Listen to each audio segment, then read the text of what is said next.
Good evening and welcome to Money Matters. My name is Charlie Huntington and I am the Public Relations Chairperson for Life Sciences Pennsylvania. Life Sciences Pennsylvania is the voice of advancement within the healthcare, IT, life science, biotech, and pharma space for Pennsylvania. Tonight, we continue our special series on science leaders in our local community. But before we get started, I'd like to remind our viewers that financial issues relating to life science, healthcare, and technology matters or companies may be discussed on the show. These discussions are not and should be not viewed as financial advice. Moreover, since this program is pre-recorded and shown at a later date, please keep in mind that the information may no longer be current. You should always check with your financial advisor before entering into any financial transaction.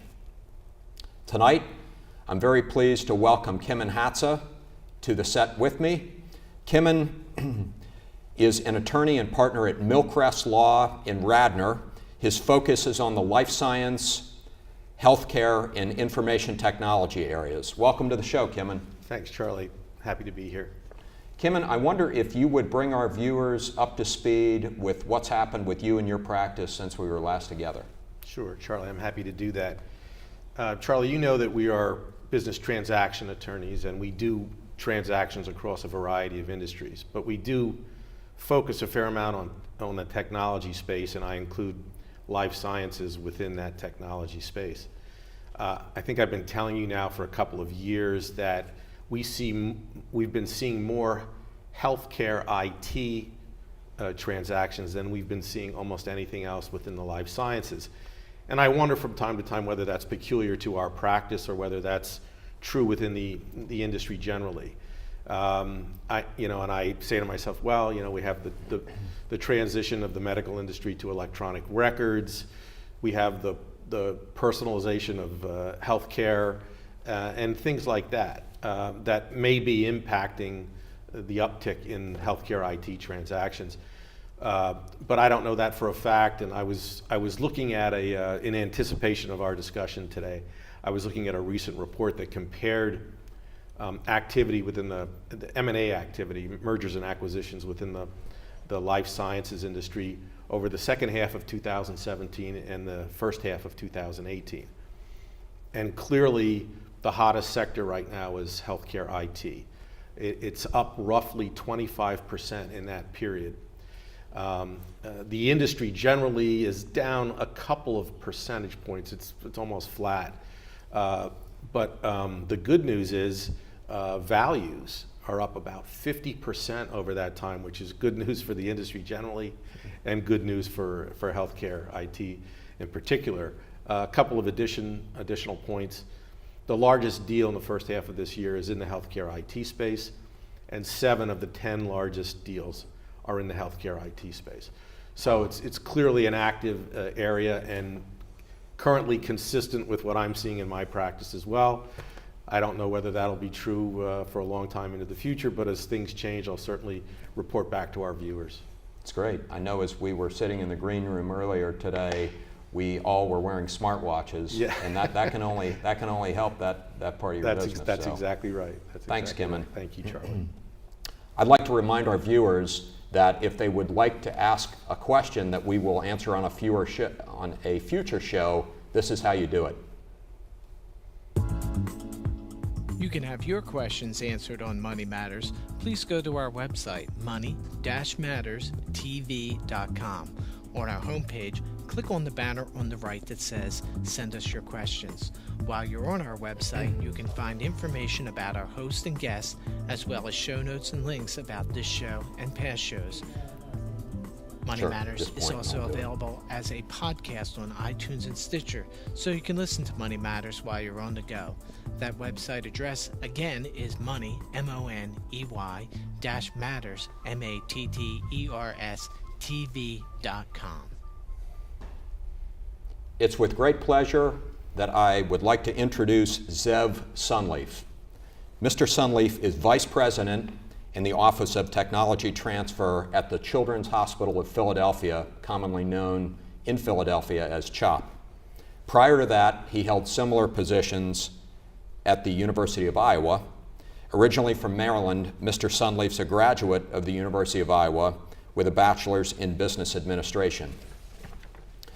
He's been on the board of the Iowa Biotech Association and is a member of the Association of University Technology Managers, commonly known as AUTUM. Welcome to the show, Zev. Thank you for the invitation. Happy to be here. So tell our viewers, how does a guy with a business degree wind up managing technology in a healthcare setting? So there is actually no degree in technology transfer. This is a profession that most of us end up falling into. In my case, as an undergraduate, I was working in a lab because it was a flexible job that I could get at the time. And I distinctly remember thinking, I'll keep the job until I find something more interesting. 4 years later, upon graduation, and after spending years in the lab learning about the science and some of the software, I graduated, left, and a few years after graduation, the PI of the lab, who actually grew up in Philadelphia, called me and said, I'd like to start a company. You've got a business degree, so maybe you can help me. I thought, how wonderfully naive, let's do that. So we raised money, we started first one and then a second company, both of which were based on University of Iowa technology. So I had literally transferred technology from the university to the private sector through a few startups, and after several years of doing that, they asked me to come to the other side of the table and help them do more. So you were in Iowa and you wound up at CHOP. How did you wind up at CHOP? So I grew up for most of my life in Iowa. I was a University of Iowa graduate, loved my work there, had been in the office, had been through startups for 9 years and in the office for another 15, and was very happy. But one of the bigger deals I had done starting about 6 years ago was I started working with a local company called Spark Therapeutics. Spark Therapeutics actually also licensed a large portfolio of IP from the University of Iowa, from my old office. So I came to know Kathy High, Jeff Marazzo, and a variety of researchers and administration at CHOP, and would come out here to visit, learn more about the area. Also, one of the last deals I did was with a spin out of Militia Hill from Jane Hollingsworth, Tally Biosciences. So I'd gotten to know several companies and a lot of people out here. My wife and I became empty nesters. This position came open, and I thought, it's an incredible opportunity after what I saw them do with Spark and the risks they were willing to take and the amount of support they were willing to provide technology to really bring it to the market. And I thought it's a great opportunity and a great group of people, so I thought I would give it a chance. And I've loved it. I've been here for about 2 years now. That's great. Well, our viewers will remember that we had Jane on a few years back when she was running NewPath. So we know her well, and she's a friend of the programs. So how long has CHOP been focused on tech transfers, Zev? Well, they've got a long history of innovation going back. They're the very first children's hospital in the U.S. But from a formal technology transfer perspective, it's been the early 90s. Tech transfer really dates to the early 80s, which is when laws were passed that actually allowed educational institutions to own intellectual property. And it was about a decade after that that CHOP really started getting involved in that to try to bring more technologies to the forefront. That was Bayh-Dole? Bayh-Dole, yes. Okay. So you mentioned in our show, our pre-show preparation, that CHOP has a different mindset about the number of companies that it will birth each year compared to some of the other institutions, and sort of how you'll support those, how CHOP will support those. Can you tell us about that? Sure. So depending on the institution you're at, so I was at a state institution, and a lot of what tech transfer has morphed into over the years is really an economic development engine, which is wonderful. So one of the things they do is how many startups can an academic institution start per year? They do it and they sort of spread resources very broadly. And then they count those from an economic development standpoint. And I think that's great, and I'm very supportive of that. At CHOP, while we want to do as many startups as we think is reasonable, instead of going wider, we go deeper. So Spark was the perfect, really early experiment where CHOP invested tens of millions of dollars to make sure the company not only spun out, but was viable and had the management, the money, and the resources to become not only become a full-fledged company, but get products to market. And I think, while they've long left our basement, as I like to say, and they're on their own, they just announced, hiring an additional 500 people, which is not only getting products to market, but really creating a positive economic development impact. It's great. Zev, I understand that there are two different programs at CHOP for tech transfer. One is called the Sprint program and one is called the Frontier program. Can you tell our viewers a little bit about each of those? Sure. So those are more innovation programs that lead to tech transfer. So both of them date back about 3 or 4 years. The Frontier program is really about identifying ideas, concepts, therapeutics, diagnostics, et cetera, that could have a tremendous impact, and then investing in them internally on the development side. So we will run a request for proposals once a year, and it's coming around this time, and select usually 2 to 3 programs and invest about $4 million into them over the next 3 years. And we're really identifying things that can have a significant immediate clinical impact, where we've identified something that we do better than almost anyone else in the world, and where patients will come to us. But there's also a research component where we're hoping to invest in bringing new drugs, devices, therapies to market. So that's really geared at long-term, high investment need discoveries. The other program is more geared towards smaller things that take just a little bit of money and time to get closer to market. So, talking about health IT, the Sprint program is really about investing tens of thousands of dollars for less than a year to create prototypes and to test concepts to help bring them to market. And sometimes it's apps for internal use, sometimes it's software that can lead to a startup. We've got 2 of those right now that are likely to spin out in the next year, which were really birthed out of that Frontier program, where we've provided a small amount of resources, but we really want them to sprint towards the finish line pretty quickly and get out there. When you say, I'm going off, just following up on something you said, when you say apps for internal use, can you give an example of something that? Sure. So one of the early Sprint programs was what we call the Derm app. So CHOP has one of the largest pediatric dermatology groups in the nation.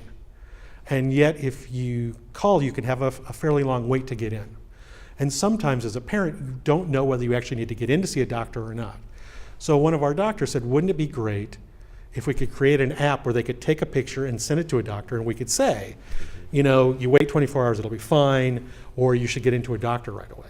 So we actually created an app within the office to test that out, and had dozens of parents use it. And it was really a test case to see, could we create something not to generate income, but to lighten the burden on our families to get in to see us, and to allow us to reach more patients. So it wasn't really meant as a spin out or a product we were licensed, but as an app that we could use internally to make us more efficient and effective. That was a great idea. You have a terrific tagline at CHOP, breakthroughs every day. And I know you've got a lot of projects in the work, but there's 2 in particular that we see a lot about it in the news. You mentioned Spark Therapeutics, which was, formed to develop and market gene therapies. And the other is the artificial womb, which could revolutionize treatment of extremely premature babies. Could you take a couple of minutes and tell our viewers about each of those? Sure. So Spark, like I said, Spark started before I was here at CHOP, but I've had interactions with them very early on. About 7 years ago, as gene therapy was sort of hitting another wave, it was still considered a fairly risky bet. There had never been a gene therapy approved for use, but CHOP had a huge investment in moving those technologies forward from a basic research standpoint. And they thought, what is it going to take to actually bring it to the patient? We talk about moving things from the bench to the bedside. How are we going to get it to the bedside? And so they looked at really forming their own company, bringing in professional management, investing in not only the research, but a corporate infrastructure, and then selecting a number of specific therapeutics or therapy targets that they were going to address. They put that money together. They did they moved some things through clinical trials, brought on an initial investment, had an IPO, and just a little less than a year ago had the first true gene therapy approved by the FDA in the United States. And now they've got several more in the pipeline that they're going to, hopefully move through. On the artificial womb, sorry for the pun, but we're still incubating that, right? So that's a technology.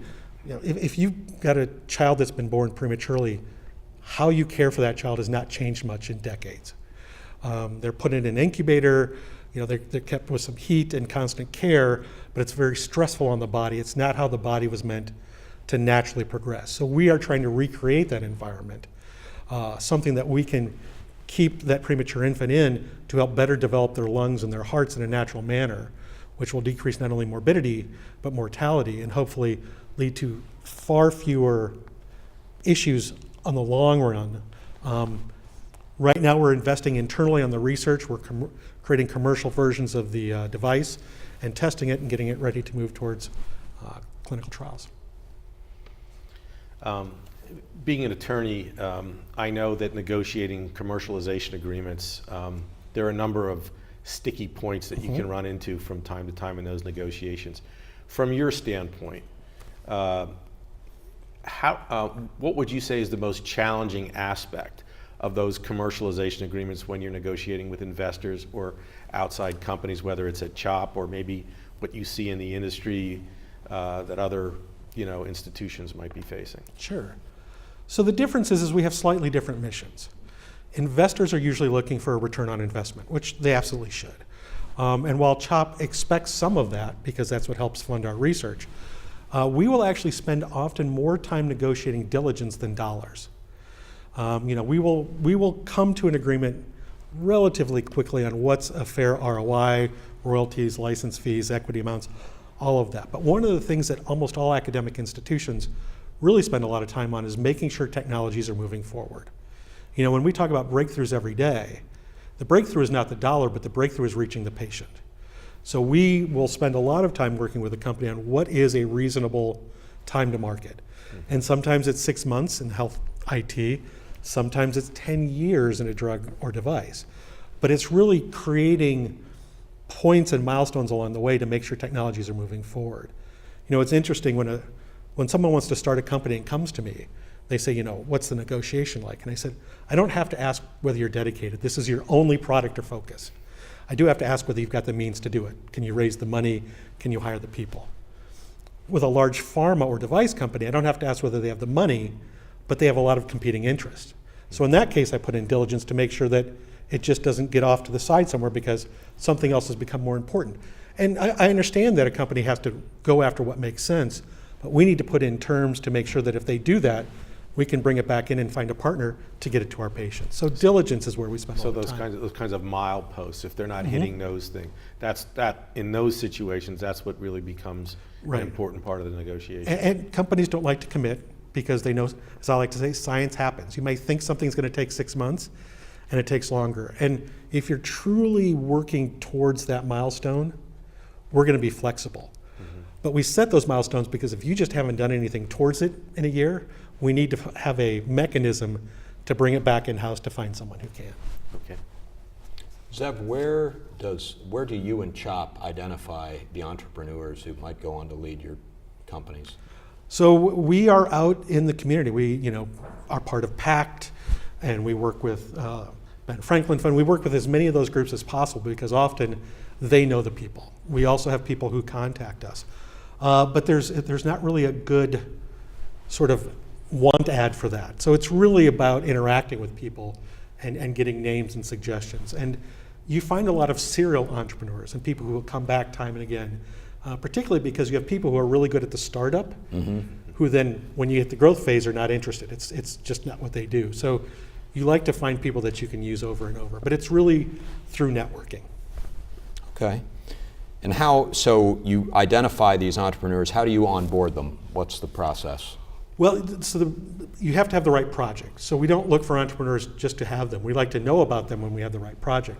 But it's really about finding a fit between skill set, not only from a business standpoint, but sometimes from a technology, and the right project. And so a lot of times it's introducing them to faculty on campus, or if we have a specific startup, finding the right people. But it's really about, it's like a marriage. You have to get together because you're going to be in some fairly stressful situations while fundraising and things.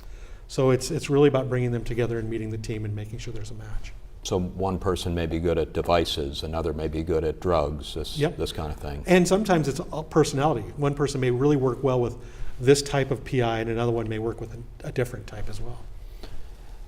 In our show preparations, you were telling me that CHOP can have up to 100 disclosures per year. Not all of those are ever going to become companies, and they come from a variety of different individuals with different titles within the under the umbrella of CHOP. Can you tell us a little bit about where some of the more interesting ideas have come from, and who are these people? So, one of the things that we talked a little bit about this during the prep is, many years ago in academic tech transfer, we only swung for home runs. Drugs, devices, and diagnostics. As an old boss of mine used to say, if it isn't going to make $1 million, we're not interested. All of academic tech transfer has moved away from that. We want to really encourage innovation across the board. And it can be health IT that's going to make very little money, but creates efficiency. So we have things coming from staff working in the IT department. We have things coming from a variety of therapeutic areas. We have a lot of really good ideas coming from nurses who are with the patients on a day-to-day basis and who see inefficiencies or slightly differentiated devices that can save time for the hospital, save money for the hospital, but create more convenience and ease for the patients. One of the more interesting things is we actually worked with a firm to create some software for us as we were thinking about building new buildings on campus and help us visualize and cost that out. And they built it custom for us that we could use as we were doing things. And then they came back to us and said, we've got other customers who would like that. Can we license it back from you and commercialize it more broadly? Which is, if you think about a hospital, not where you would generally, but again, it was something that could be effective and useful and innovative for other people. So we get it from doctors, from nurses, from staff, from the entire gamut, and we want to encourage all that. Okay. Let me just follow up on that. With all these different things coming at you from different sources, how do you vet them to decide the ones that you're going to pursue and the ones that you're going to, let slide?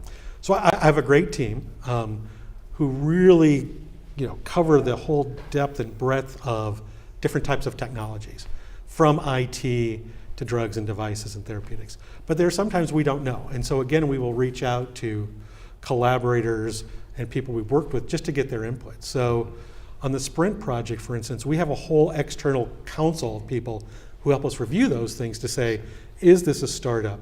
Is this a product? Because we know we don't have all the answers. We try to provide as much as we can, but we're not afraid to talk to other people.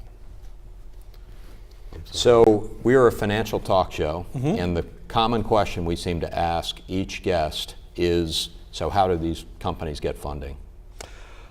So it varies. Like I said, in the case of Sparks, CHOP funded that for a long time, and then it went to a fairly incredibly quick IPO. But it ranges. There are projects like that in the artificial womb where we may invest a lot. There are others, some of the health IT, where they will syndicate deals across multiple groups. So we again work with PACT and Ben Franklin and BioAdvance and all the First Round and all the local folks. That would help validate some of this, and then people get in your jet stream. And so not only does it provide money, but it provides another set of eyes, which is equally important. Back to your question, we don't know everything. If we fund it entirely ourselves, is it a blind spot? So we try to work across with angel groups, VCs, everyone we can. How do you measure, how do you keep track of success, say, looking out 10 years? What would that look like? So there are some things that are fairly easily counted in our profession. Number of new ideas that come in, number of deals. Money is always a fun thing to look at, but not always the best indicator. But you want to see impact. You want to see products getting to market, people getting helped. You want to see satisfaction from our faculty, that their ideas are finding ways to move forward. Even if they don't make it to market, because it may not have worked out scientifically at the end, that it's been moved forward and tested to see if it can impact their patients. Thank you. Zev, can you contrast the tech transfer culture you are experiencing now in Philadelphia with those that you've experienced elsewhere, including in Iowa? So, Philadelphia is kind of broad, but I can talk about CHOP versus Iowa. So most state institutions cannot invest. It becomes, at Iowa, it was actually under the state constitution, we could not invest in our own startups, which did hamstring us a lot, right? Is that because there's taxpayer money? Yes, so we could not put taxpayer money at risk. Okay. For a while, we couldn't even take equity as part of a license, which again, you want to have a little skin in the game. Coming to CHOP where they can invest, and they do, has been a big change. Also where they're willing to go deeper into a startup versus trying to create as many as possible. So, and I think that's true in all of Philadelphia. Philadelphia, I think, is really going through a renaissance of really wanting to see more startup activity, providing more incubator space and more connections to investors and everything else they can to try to make these startups more successful. In recent years, a number of people, particularly in the pharmaceutical space, have been laid off as pharmaceutical companies have sort of outsourced their R&D. What advice do you have to people who have been displaced, by participants in the life sciences industry and are now thinking about starting a company around some technology that they had been working on up to prior to that? So again, similar to the answer about how do you find people, it's getting involved in the whole culture, going to events, looking to see what other companies are starting up. Maybe you start up your own, maybe you work for another startup, but trying to really match your skill set and your interest with others that you can find in the community to partner with. What are the biggest challenges or opportunities for the greater Philadelphia area in terms of sustaining a vibrant healthcare life sciences community? I've been here, and the one thing that everyone talks about is they wish there was more money. And I will never say that's not a problem, but I'll say compared to Iowa, it's wonderful here. But it's really, again, getting lots of different stages of money, very early stage investment, all the way up to the really large Series A, Series B, Series C, and also cultivating entrepreneurs to stay here. Instead of having them immediately leave to go to Boston or San Francisco, keeping people here who can actually help lead companies. We talk about money is hard, but management is harder. And keeping the right management here to lead some of these early stage companies so that they can become successful. On some of the projects that you've been working on, is most of the funding coming from this region for things, or is it coming from outside as well? So the things that, the most recent things coming out of CHOP have been sort of very smaller seed rounds, and so most of them have been very local. As we look towards other bigger deals, I'm sure we'll have to go broader, but wanting to also include some of the local folks as well. Okay. I'm going to put you both on the spot. And This is a taped show, and we're never supposed to discuss things that are timely, but here goes. Penn State plays Iowa 2 weeks from now. Who's going to win, Zev? I'm going to have to go with Iowa. I think. Do you agree with that, Kim? I don't. I think it's going to be Penn State. All right. Well, we very much appreciate our viewers tuning in to the show tonight. I want to remind our viewers about our show next week. We're going to have Bob Madonna, who's president and CEO of Surrey Services, discussing seniors and some of the issues confronting them. And as always, thank you for